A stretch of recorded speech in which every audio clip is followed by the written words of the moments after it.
Ikindi nsubiramo ikintu abantu bagiye kubaza niba abantu n'undi bikipe bimbobo ariko yatubeshyeye nta muturage wigaragambije nta n'umusirikare wamutangiriye nta gaciro nge namubonyeho n'ubu duhagararanye namubwira ngo nta bunyamwuga ufite mu kazi kawe kaniye iriya nayo nimwe muri radio dushaka gudusenyera igihugu niyumva akeneye gukora inkuru ifatika ajya abanza yegera impande zombi azisobanura nta kuntu umunyamakuru aza akihererana za mayibobo akajya akazibaza ibintu akajya akabaza ibintu za mayibobo akajya akakoresha mayibobo ntabwo ushobora kumenya uko bariye ibintu byose mwumva ku radio ntabwo wamenya ukuntu byatangaje nimba ari umunyamakuru ni mayibobo yakoresheje nta muntu yigeze akoresha ni mayibobo ariko kandi nashima leta kuko hari by'imikora nk'umunyamakuru nk'uriya mu mufata muteme uriya rero ni igisambo nizazindi radio rutwitsi bajyaga bavuga ntaho bitandukaniye iriya nayo nimwe muri radio dushaka gudusenyera igihugu iyo twari tugeze ashaka kuhadukura urabona baraza bakatuyobereza abantu umuntu akaba yari mu murongo ukaza bakamugira igikoresho kandi bitari ko biri dore nkuni ya mwana bamona muyobeje bamujyana muri gahunda zabo bamujyana muri gahunda za mayibobo kandi ubu mayibobo uyu ntabwo yagiraga rero ni ibintu bikomeye ntabwo ari ukuvuga ngo abanyamakuru nabo tubafitiye ikizere abo ngabo ntabwo tubafitiye ikizere ureba ibyo bakoreye uyu mwana ni ibintu bikomeye cyane kugira ngo bamuvugishe ibintu bidasanzwe avuge n'ibintu bitabaho atuke na leta ku mugaragaro akoreshejwe n'ikinyamakuru ntabwo rero ibyo binyamakuru tubyakiriye mu murenge wacu ni mu muhe mikoro nawe abitubwira nitwa Uwizeyimana Alice ari ngo wahuye n'umunyamakuru mwahuye mute watangira utubwira uko mwahuye umunyamakuru yaroherejwe yoherejwe nande n'umudamu w'inshuti yanjye wari uri gukurikirana rupfu rw'uriya mwana amuha nomero yanjye niyo yaziyeho ahageze ndahamwereka kuko twari duturanye hanyuma abaza umwe ku wundi ubwo nanjye angezeho nanjye ndavuga ariko mu by'ukuri niba habaho ikintu cyambabaje kuri iyi si kikambabaza napfushije abantu mpfusha umuryango ngira gute ariko ijambo navuze ryarambabaje na n'iyi saha nta nubwo narya ngo bimanuke yakubazaga ikintu kugira ngo byanga bikunda ugire ikintu ukomeretsa akakubaza mbese urebye nawe abashaka kugira ngo ugire ikintu uvuga cyumbese gikomeretsa abantu benshi ubwo nagiye kuvuga ndavuga nti uru rupfu rw'uyu mwana ntaho rutaniye na jenoside cyane ndetse nongeraho n'irindi rivuga ngo nta leta itica ayo magambo uko ari abiri yarambabaje mbura naho nsaba imbabazi nshaka kwifata byibuze ngo ngende manike amaboko imbere ya polisi bankatira icyaha nakoze nabyo ndabibura ndagenda mbitekereza itifu ndamubwiye nti byibuze mwamunsabiye iriya nkuru akayikuraho cyangwa se tukayivuguruza umunyamakuru aramubwira impamvu aya magambo nyicuza nuko nafashe jenoside nanjye yangizeho ingaruka narangiza nkayigereranya n'igisambo cyiba narangiza nkafata leta yandeze ikaba ingejeje ahangaha na n'isaha ikindera inyitayeho nkafata ubuyobozi bwose nkabushyira mu kaga nkafata igihugu navukiyemo nkacyandagaza nicyo kintu na n'iyi saha ntekereza nkumva n'ibiryo kumanuka byanze nkumva byanze nkumva mbese ni wa mwana wacumuye ku mubyeyi we akabura nawe amuhera asaba imbabazi hari abantu batwaye ishusho y'uriya munyamakuru bakurikije ibyo yavuze n'abo yavugishije bakagira ngo ni ukuri abo bantu nabo baha ubutumwa muze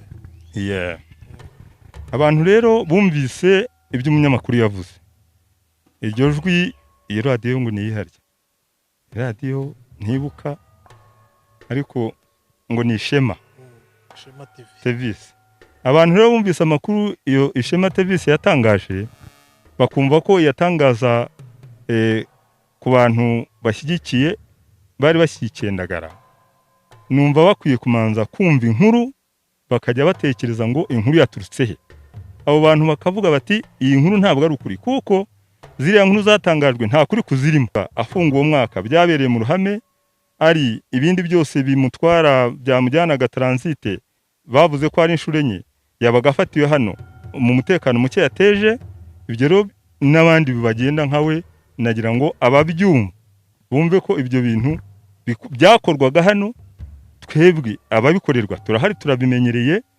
Niyo mpamvu dusaba ngo abo babyumvise be kubifata nk'ukuri, ukuri kurahari. Ese mubona ari ihe mpamvu ataje kubabaza namwe akibariza abo bantu gusa? Impamvu ataje kutubaza nuko we nta wari wamwohereje, yashakaga inyungu ze, nta gihugu yarengeraga, yishakiraga uburyo nawe yibeshaho, adusebereza igihugu. Kuko icyo mbona cyo, twebwe hano abayobozi barahari, abashinzwe umutekano barahari, inzego zose zirahari. Nta kuntu rero yawe yaraje adafite n'urwego na rumwe agendana narwo, yaba n'urw'umudugudu ntarwo ruzi igihe yinjiriye. Byumvikane rero ko yaciye mu cyanzu, niyo mpamvu yadusebereje igihugu. Mama, ku munsi wo gushyingura Ndagara rero ejo, uriya munyamakuru umwe wakuvugishije ibitavugwa yaranavuze ngo habaye imyigaragambyo. Ese waduha ishusho y'ukuntu byari bimeze ku munsi w'ejo? Nta myigaragambyo ronge numvise. Mu muhango wo gushyingura nyakwigendera batubwiye ko mwaba mwigaragambije, hakaba ibibazo hagati yanyu n'ubuyobozi. Ese byagenze bite? Murakoze.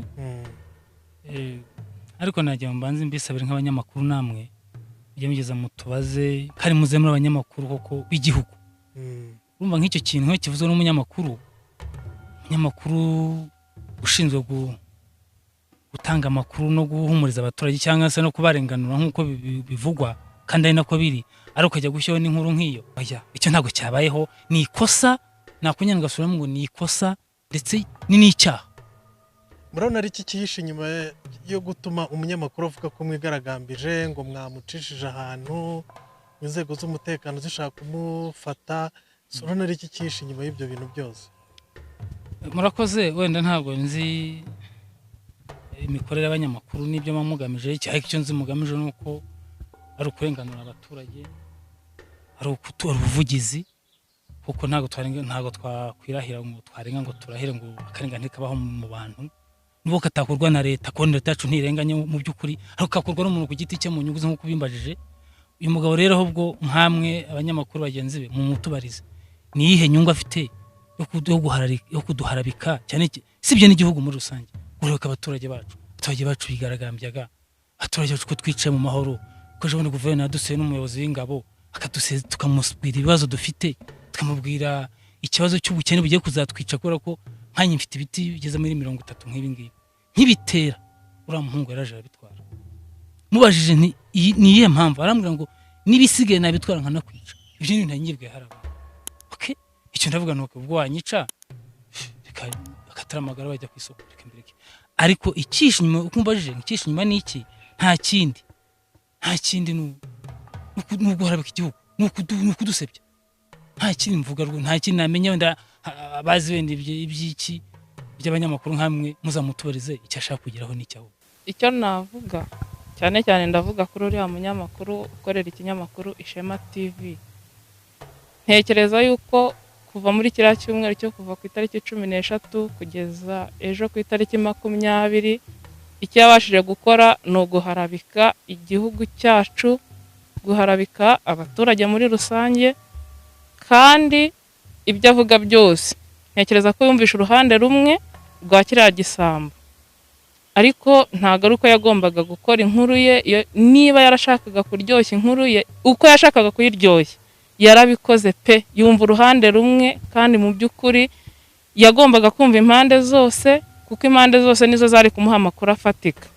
Hagati y'ibyo rero, nkurikije uko nabibonye n'amagambo numvisha avuga yo kuduharabika, numva ngiye ku giti cyanjye ndamwiyamye nk'umunyarwandakazi, yihangane ajya akora inkuru yahagazeho, kandi ajye yumva impande zose mbere yuko atangaza inkuru ye, abanze neza aperereze yumve imva n'imvano yabyo.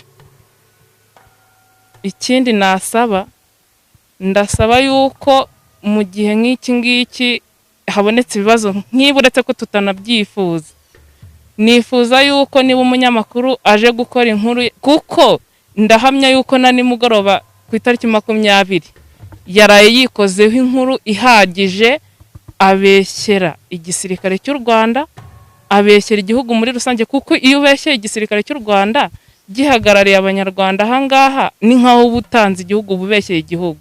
Yagiharabitse bihagije, avuga yuko abaturage bigaragambije bashyingura uriya muntu witwa Twingiyimana Jean Dodier, ariko yatubeshyeye. Nta muturage wigaragambije, nta n'umusirikare wamutangiriye, kandi icyo nzi cyo nuko yari yaje no mu buryo butemewe.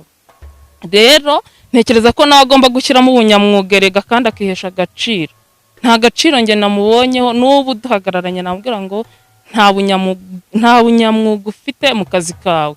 Abanze niyumva akeneye gukora inkuru ifatika ajya abanza yegera impande zombi azisobanuze. N'ibitabo ibyo ngibyo numvi hari aho nabonye ngo yari avuye Inyamageragere, n'ubundi kubera imyitwarire yazasubirayo. Nasabaga abanyamakuru banyura mu kwaha ntibashobore gutangaza inkuru zirizo ko babahagarika yo gukomeza kudutabira igihugu. Nkongera ngasaba bari abantu batanze amakuru ibyo barimo bavuze ni imbuto mbi, kandi nkaba mbasaba kugira ngo bareke kwijundika abaturage yo gukomeza kuduteza urubwa cyangwa ngo duhure baturebe nabi. Ntacyo dupfa nabo, nta n'icyo rwose, nta n'inyungu twari tubifite. Batubabarire rero, natwe turi abantu nkabo. Ko birababaje Cyuma kubona ahangara kuvuga ngo twigaragambije. Ikintu nsubiramo, ikintu abantu bagiye kubaza niba abantu n'undi bikipe biba niba navuga indaya, abantu b'imbobo. Urugero natanga, nta muntu urimo n'umwe worora inkoko, sibye woroye inkoko imwe. Muzaperereza abantu mubahamagare, yabajije yavuganye nabo, n'abantu yagiye yishakira, n'abantu yagiye habibiri, niba ndushaho guhabira bakica umuntu, n'undi niwe Cyuma yagiye gushaka. Ubu se yangezeho, yageze mu mirimo yose mwageze mu baturage, yageze ku mudugudu, yageze ku kagari ngabaza. Cyuma turabasaba ko mu mutwe hanangiza twongeye kubisubiramo, umutubwire muti turakwifuriza, turashaka ko uzaza ugasaba imbabazi icyasha bateye abaturage ndetse n'igihugu muri rusange. Bitaba ibyo natwe muzatuma tuzinuka itangazamakuru, tuzarizinuka da. None itangazamakuru ryari tumara iki ridusenyera? Ko nabibabwiye nasebeje igihugu cyanjye navukiyemo, sebya abayobozi banyobora cyane ko ari bo babyeyi mfite. Nagira ngo mbasabe imbabazi mbivanye ku mutima. Abanyarwandakazi, abanyarwanda muri rusange, ndetse guhera ku muyobozi, ku isibo, executive w'akagari, mudugudu, kugeza hejuru ndetse no kuri perezida wacu. Mbasabye imbabazi, ni ukuri mbikuye ku mutima ko nanjye ntabwo yari nge gusa sezeranya igihugu cyanjye ndetse n'abagituye bose ko iri kosa ritazongera kuri nge. Murakoze rero, Imana ibamugisha. Umuntu yagira amatsiko yo kwibaza impamvu usaba imbabazi perezida wa repubulika. Nuko namusebeje, kandi hari benshi banyitangiye kugira ngo mbeho, akadutunganyiriza igihugu neza, yari asanze ari umusaka. Nkamusebya mu mahanga, kuvuga ngo nta leta itica kandi ari umubyeyi undera, urumva ni ikibazo gikomeye.